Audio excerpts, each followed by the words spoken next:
오늘은 사무엘상 16장을 읽었습니다. 사무엘상 16장에는 다윗에게 기름을 붓는 사무엘의 모습을 보고 기름 부음을 받은 다윗에게 임하시는 하나님의 역사를 보게 됩니다.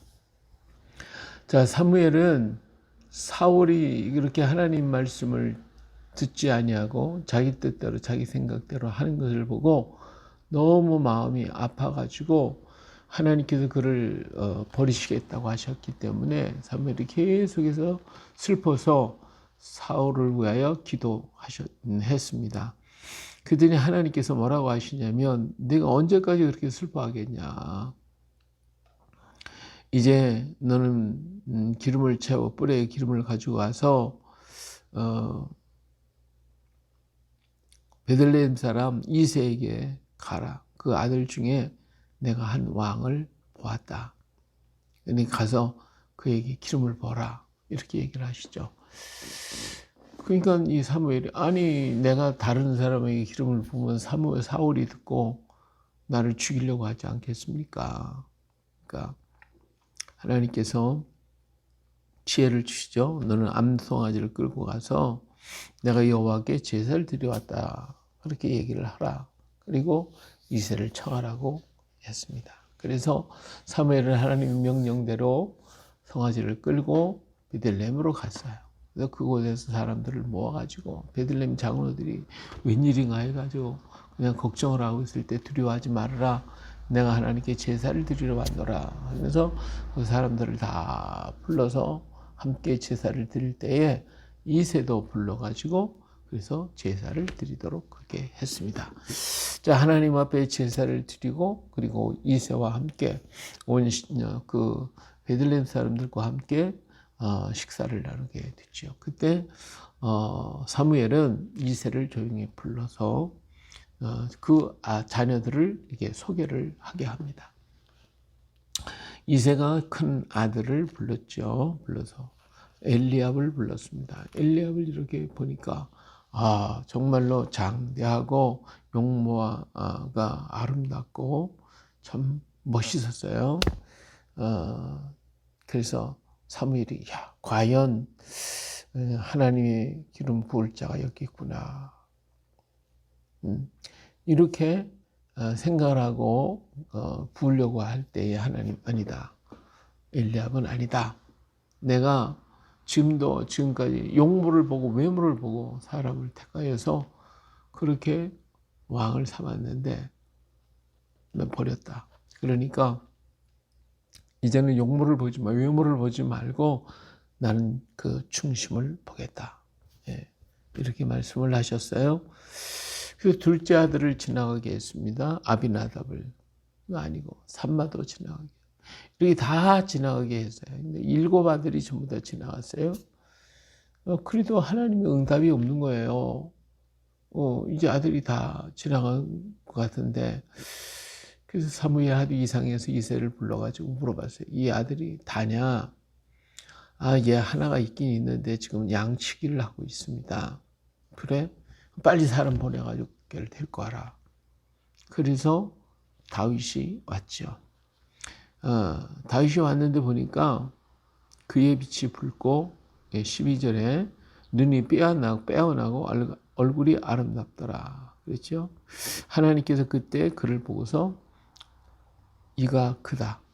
일어나 기름을 부어라. 그래서 사무엘은 급히 기름불을 가져다가 그에게 기름을 부었어요. 자, 이것을 은밀하게 지금 행한 것입니다. 그런데 그때부터 다윗에게 성령의 감동이 일어나기 시작했어요. 하나님의 영의 감동의 역사가 일어나서 하나님의 역사가 나타나기 시작.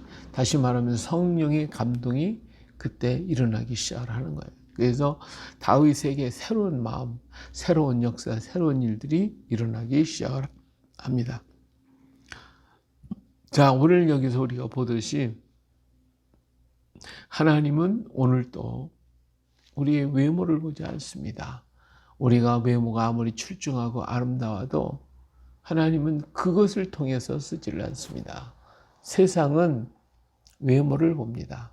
그 사람의 삶이야 어떻든 간에 그 외모가 이쁘고 아름답고 준수하고 멋이 있으면 그를 들었습니다. 그래서 우리 옛말에 뭐 미인이 박명하다라고 하는 말도 있는데, 이런 말들은 이런 사람들이 외모가 너무 출중하다 보니까 외부의 그런 영향을 많이 받게 되고, 이로 인해서 그들의 생각이나 그들의 삶이나 그런 모든 것들, 그 세상에 많은 유혹들, 이런 것들로 인하여 그의 생애가 편안하지 않다라고 하는 얘기입니다. 그렇기 때문에 외모가 출중하기 때문에 오늘날은 출세하고 잘 되고 하는 것 같아도, 사실은 그보다도 그 마음의 중심이 어떠냐에 따라서 하나님은 그를 높이 들어 쓰신다라고 하는 것을 기억해야 합니다. 우리가 오늘날은 외모를 너무 중시하고 있다 보니까 세상에 많은 문제들이 일어나고 있고 어려운 문제들이 발생하고 있다고 하는 것도 부인할 수가 없는 것입니다. 그러나 더 중요한 것은 뭐냐? 내 안에 우리 주님이 거하셔야 하는 것입니다. 우리가 복을 받았다 하는 것은 다른 게 아니에요. 복 받았다고 하는 것은 내 안에 하나님이 계시는 거예요. 우리 주님이 내 안에 계실 때 그는 축복의 사람이, 복의 사람이 되어지는 것입니다. 우리가 외형적으로 잘 되고 또 모든 것이 뭐 풍성해지고 물질이 풍요한 것을 우리는 복받았다라고 세상은 말해요. 그러나 오늘 우리에게는 그런 세상적인 많은 부요가 복이 아니고 내 안에 주님이 계신 것이 복입니다. 그렇기 때문에 우리 믿는 성도들은 내 안에 계신 주님의 음성을 듣게 되고 그 주님과 함께 살아가는 것이 우리는 복으로 믿어지고 또 복이 되어지는 겁니다. 그렇기 때문에 주님의 원하시는 뜻이라면 우리는 모든 걸 다 버리고 주님을 따라가잖아요. 예수님의 제자들이 바로 그렇게 했어요. 배와 그물을 다 버리고 오직 예수님을 따라가. 그게 축복인 줄 알았어요. 예수님과 함께 고난을 당하고 예수님과 함께 어려움을 겪고 그리고 예수님처럼 십자가에 처형을 당하고 순교를 당할지라도 그들은 행복하게 생각했고 그것이 축복인 걸 알았어요. 오늘도 그렇습니다. 오늘날도 예수님께서 내 안에 계시기 때문에 우리는 복을 받았고, 그래서 우리의 삶이 복되고 아름다워지고 은혜로워지는 거예요. 그래서 예수님 때문에 우리는 선교도 가고, 예수님 때문에 고난도 당하고, 예수님 때문에 참기도 하고, 예수님으로 인해 베풀기도 하고, 바로 그것이 하나님이 우리에게 주신 축복이고 은혜라는 것을 기억해야 합니다. 그런 거로 하나님은 외모를 보지 아니하시고 중심을 보신다. 그 중심에 하나님이 계시냐, 하나님이 없느냐, 이게 중요한 것입니다. 하나님은 바로 그 중심에 하나님을 모시고 살고 있는 그 사람을 오늘도 찾고 계신다는 것, 이것을 기억해야 합니다. 그 사람에게 하나님은 기름을 부으시는 것입니다. 그 사람을 하나님 들어서 쓰시는 것입니다. 그 사람에게 하나님은 은혜를 베푸시기를 원하시는 것입니다. 하나님께서 다윗의 그 중심을 보셨기 때문에 그에게 기름을 부었고 또 그를 통해서 하나님은 일하시기를 원하셨던 거예요. 그래서 기름을 붓자마자 하나님의 성령의 감동이 일어나기 시작해요. 이때부터 하나님의 놀라운 새 역사가 다윗을 통하여 일어나는 것을 볼 수가 있게 됩니다. 이제 14절 이하에 이제 두 아주 극단적인 대비가 나오는데 사울과 다윗에 대한 얘기가 여기서 극단적으로 비교해서 나옵니다. 자, 하나님의 영은 사울에게서 떠났습니다. 그러다 보니까 사울에게 찾아온 게 뭐예요? 악한 영이 그에게 찾아와서 그를 번뇌하게 합니다. 다시 말하면 머리가 아프고 막 그냥 고통이 오는 거죠. 이러한 그런 문제들이 다가오게 되고, 그러다 보니까 이 왕이, 사울의 마음이 막 변해지는 거예요. 악을 행하게 되는 거죠. 이 신하들이 참다 못해서 이 고통당하고 있는 왕에게 제안을 하죠. 수금을 잘 타는 이런 사람을 구해서, 그래서 왕의 앞에서 수금을 타게 되면 악령이 떠나가게 될 것입니다. 이렇게 얘기를 해. 그랬더니 사울이 그래, 그렇다고 하면 나를 위해서 수금 잘 타는 사람을 구해와라. 이렇게 명합니다. 자, 이 이스라엘 땅에 수금을 잘 타는 사람이 오죽 많겠어요. 많은 수금 잘 타는 사람이 있었겠지만, 그런데 그 신하 중에 한 사람이 이렇게 얘기해요. 내가 베들레헴 사람 이새의 아들을 본즉 수금을 탈 줄을 알고 용기와 무용과 구변이 있는 준수한 자라 여호와께서 그와 함께 계시더이다. 이렇게 얘기를 해요. 소개를 그렇게 합니다. 자, 사울에게도 많은 제자들이 사울에게도 많은 사람들이 있잖아요, 주변에. 근데 그런 사람들을 또 수금 잘 타는 사람이 오죽 많겠어요. 그런데 어떤 한 사람을 통해서, 신하를 통해서 다윗이 수금을 잘 탄다라고 하는 이런 말을 하게 해요. 제안을 하게 해요. 그래서 다윗이 사울에게로 들어가게 됩니다. 자, 이것이 바로 하나님의 역사예요. 예. 사람을 선택한다는 거, 그리고 부름을 받는다고 하는 거, 이게 그렇게 쉬운 일이 아니거든요. 그런데도 하나님의 성령이 감동이 일어나게 할 때 하나님은 그를 들어서 높이시는 거예요. 자꾸만 높이시고 그를 필요로 하게 만들어줘요. 다윗이 뭐한 사람이에요? 저 들에서 양치는 목동이었어요. 그리고 형제들 중에서도 가장 다른 형제 준수하게 잘생겼고 외모도 좋은데 아마 이 다윗은 그렇지 못했던 것 같아요. 그래서 밤에 양떼나 몰고 다니고 양이나 치고 다녔는데, 그런데 그 가운데서 하나님이 지목해서 그를 사람들에게 이름이 오르내리게 만들고 그를 부르게 되더라, 그거예요. 이것이 바로 하나님의 성령의 역사예요. 하나님이 하시는 거예요. 그러니까 내가 하는 것이 아니라 하나님이 다른 주변의 사람들을 감동시켜 가지고 그들로 하여금 나를 들어쓰도록 만들어준, 이것이 하나님의 영의 역사란 말이에요. 예. 그래서 사울이 이새에게 보내가지고 네 아들 다윗을 내게 보내라, 이렇게 얘기를 했고, 다윗이 그래서 사울에게로 가게 됩니다. 그래서 그 앞에서 은총을 입고 사람 앞에 사랑을 입게 되더라. 예, 하나님의 사람은 어디를 가든지 사람 앞에 사랑받는 자가 되는 거예요. 왜? 하나님 영이 그와 함께 하시니까. 그래서 사울이 다윗이 사울에게 사랑받는 자가 됐죠. 자, 이게 22절, 또 사울이 이새에게 사람을 보내어 이르되 원하건대 다윗을 내 앞에 모셔서게 하라. 그가 내게 은총을 얻었느니라. 이렇게 했죠. 그리고 또 그가 역사할 때마다, 수금을 탈 때마다 역사가 나타나요.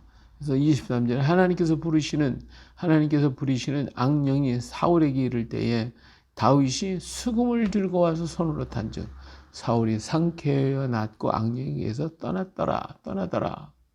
자, 이렇게 하나님의 영이 역사하니까 그가 수금을 타기만 하면 악령이 떠나가는 거예요.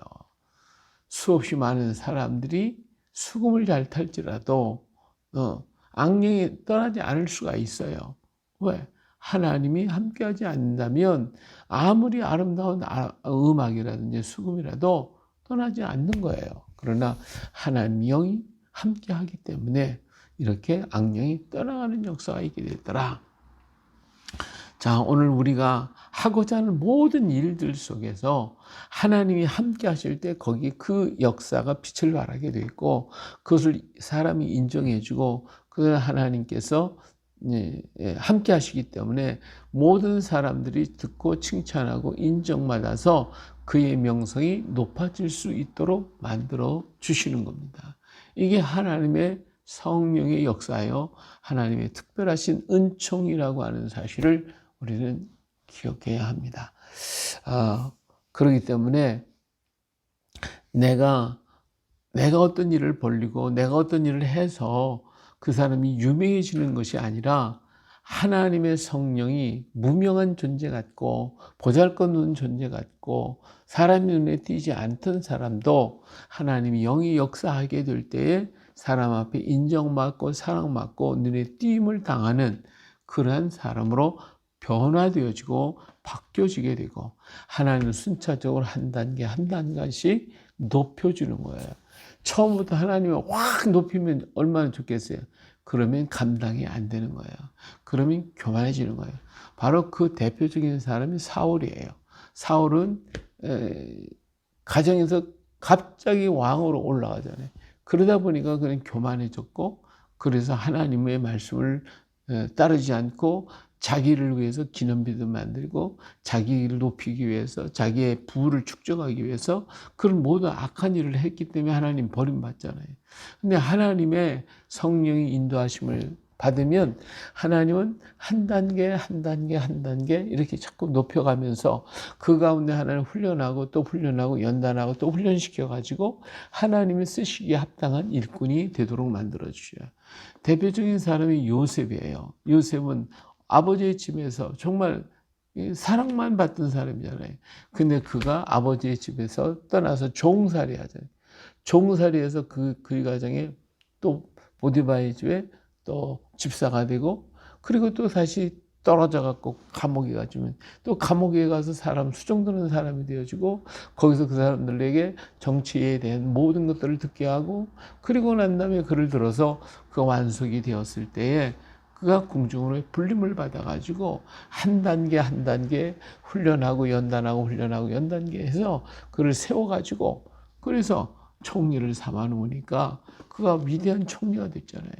다윗도 마찬가지예요. 하나님께서 무명의 존재 다윗을 하나님께서 한 단계 한 단계 불러서 사용하시고 이끌어 가시는 모습을 볼 수가 있습니다. 그렇기 때문에 오늘 우리가 지금 내가 당하고 있는 여러 가지 시련, 어려운 문제들이 있다 할지라도 하나님의 성령이 내 안에 있으면 그게 축복이고, 하나님이 이 단계 하나하나를 훈련시키고 난 다음에 이 훈련이 점점 높아지고 더 멋있어져서 나를 더 위대하게 만들어 가실 것입니다. 그렇기 때문에 이런 기대와 이런 믿음과 이런 꿈을 가지고 언제나 주님과 동행하고 언제나 주님과 함께하며 언제나 주님을 기쁘시게 해드리는 내 마음이 하나님 앞에 합당한 그러한 믿음의 일꾼이 되어야 할 것입니다.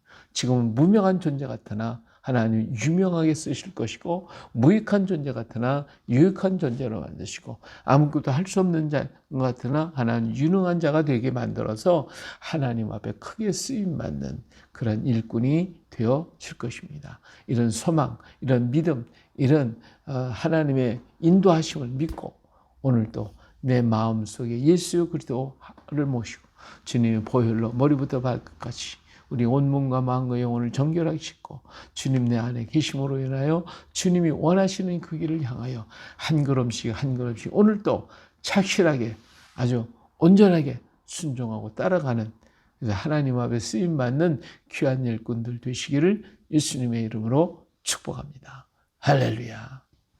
은혜로우신 아버지 하나님, 오늘도 우리 하나님께서 우리를 부르시고 인도해 가시는 그 크신 은혜를 믿고 감사를 드립니다.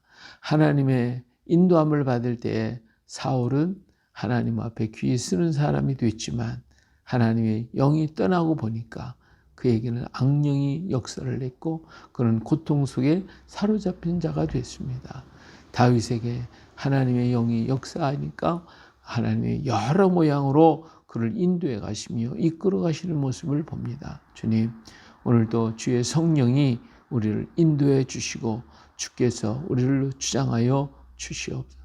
우리 마음속에 언제나 예수님을 모시고 우리 안에 주의 성령으로 말미암아 채우셔서 성령의 인도하심 앞에 순종하고 따라가며 하나님께 영광 돌려드리는 우리의 삶이 되게 하여 주시옵소서. 성령이여 오셔서 우리를 주장하시고 우리를 이끌어 주시고 오늘 우리는 그의 성령의 귀를 기울여 그 음성을 듣게 하시고 그 말씀을 따라가게 하시고 그 말씀을 따라서 준행해 나갈 수 있는 믿음과 용기와 꿈을 주시옵소서.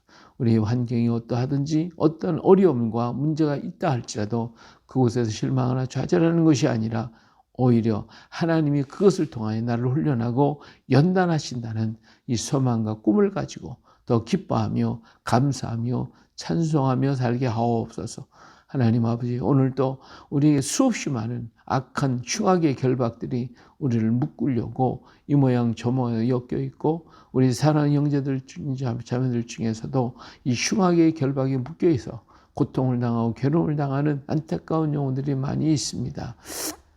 바이러스로 인하여 아버지 하나님, 어려움을 당하거나 백신 때문에 고통을 당하거나 수없이 많은 문제로 인하여 어려움을 당하고 있습니다. 하나님, 이 모든 것에서 저들을 자유케 하시고 흉악의 결박이 나사렛 예수의 이름으로 끊어지고 주의 이름으로 강건해지는 역사가 있게 하옵소서. 모든 흉악의 결박들은 나사렛 예수의 이름으로 끊어질지어다, 풀어질지어다, 역사하시옵소서, 나타내시옵소서. 우리 사랑하는 형제와 자매들을 다 구원하시고 꿈을 주시고 소망을 주시고 용기를 주셔서 아버지 하나님 눌리지 말고 일어나게 하여 주시옵소서. 오늘 또 우리를 연단하시고 이끌어 가시며 훈련하시는 주님의 손길을 바라보게 하여 주시고, 그래서 소망 가운데 나아가게 하여 주시옵소서. 질병으로 고통을 당하는 많은 영혼들을 하나님이 이 시간 어루만져 주시고 주님이여 새 은혜를 부으시고 꿈을 주시옵소서. 주님께서 능력의 손으로 안수해 주시고 치유해 주시고 붙잡아 주시기를 간절히 기도하옵곤 합니다. 오늘 또 만나는 사람 복되게 하시고 우리의 행하는 일들이 복되게 하시고 주의 아름다움을 드러내며 나타낼 수 있는 우리가 되게 하옵소서. 오늘도 우리와 늘 동행하시며 함께 하시는 예수님의 이름으로 축복하며 기도합니다. 아멘.